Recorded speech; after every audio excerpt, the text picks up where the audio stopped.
graduate student at Temple University Yeah. in the Masters of Recreation Therapy program. So I want to kind of go over some information with you about mindfulness, but before we start, I want to ask you a little bit about what you do and what type of clientele you work with. I'm a personal trainer, and I work with people from 14 years old to 88 years old. Okay. Many have injuries, and some have MS, some have torn ACLs. I got one with a full hip replacement. I have one client that was in the Army and has PTSD. Okay. Those are, Okay. Any hypertension, blood pressure issues, ADHD, anything like that? I definitely have ADHD as Okay. well. It makes a big difference when they don't take their medication.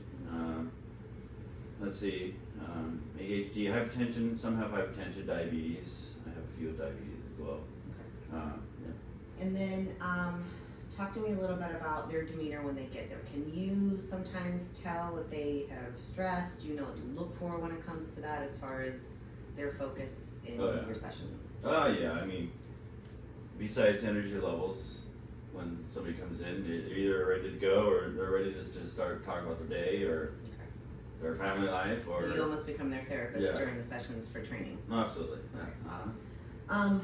Can you tell me a little bit about what you know about mindfulness? What would your definition of mindfulness be?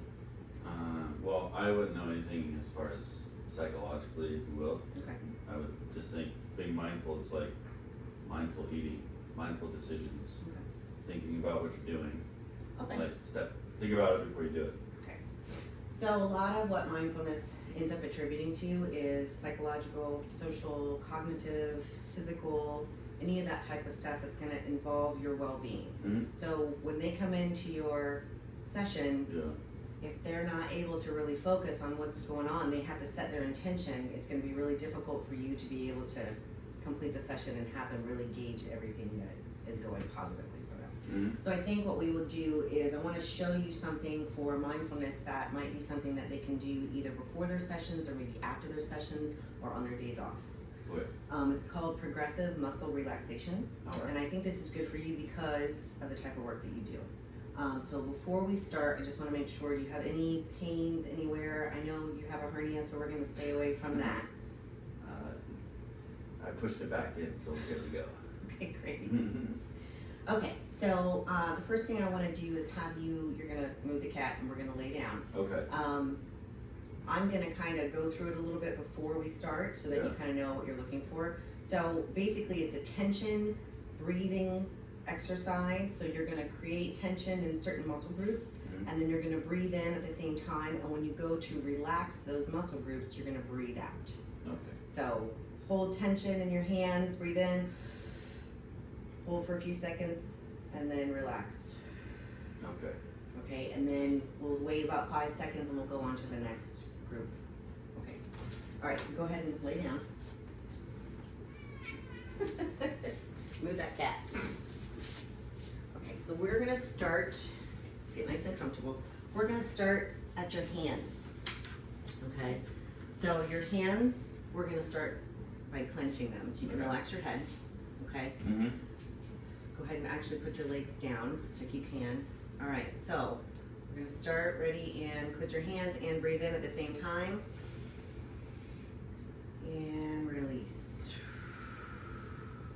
Feel comfortable being able to breathe out of your mouth. I know sometimes it feels weird to do that.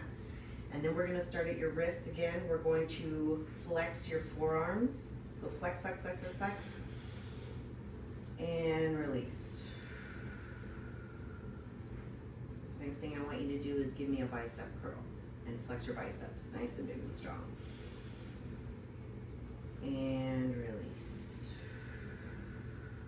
Now I want you to do your shoulders. I want you to shrug way up close to your ears. Ready, and go.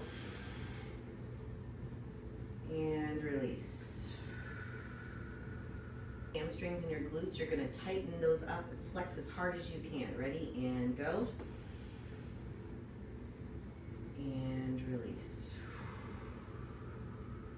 Now we're going to do your quads. Flex as hard as you can. And release.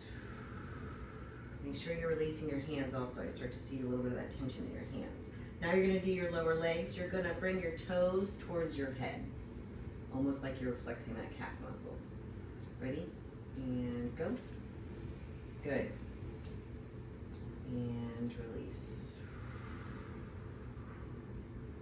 And the last one we're gonna do is we're gonna curl your toes under. Ready? And go. And release. Okay. Do a body scan. Can you feel if there's any tension anywhere else in your body at this point in time? No. No? You're doing good? Okay. So go ahead and sit back up with me. Make sure you're not getting lightheaded as you get up. Good. Come on, sit. So, can you tell if there are any clients that might benefit from this type of exercise? I have a few that could. Yeah. My stressors. Your stressors. Mhm. Okay. So, do they have high stress jobs? Mm-hmm. Okay. And how did you feel during the release part of that tension? I started to relax. You did start to relax. Yeah. So it was actually effective, right? Okay. Was there anything that you became aware of during the exercise as far as where you might hold some of that tension for yourself? I'll just say my shoulders. Your shoulders. Yeah. Do you already know that you hold that, or is that something that is new? I'd say I kind of know. Kind That of I know. hold there. Yeah. That's what I I hold mine in the middle of my back. So, Okay. how important do you feel that mindfulness can be to just the general population, or specifically for some of the clients that you have, or even for yourself? Well, if you're trying to do something, if you're focused on something else, and if you can focus on a task at hand by a breathing exercise or anything that relieves that tension, then I think it would be beneficial.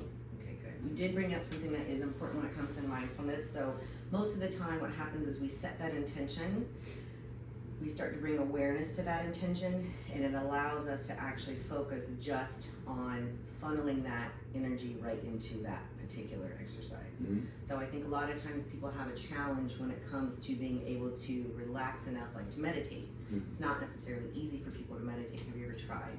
No. No. No, that's not. It's just not you. No.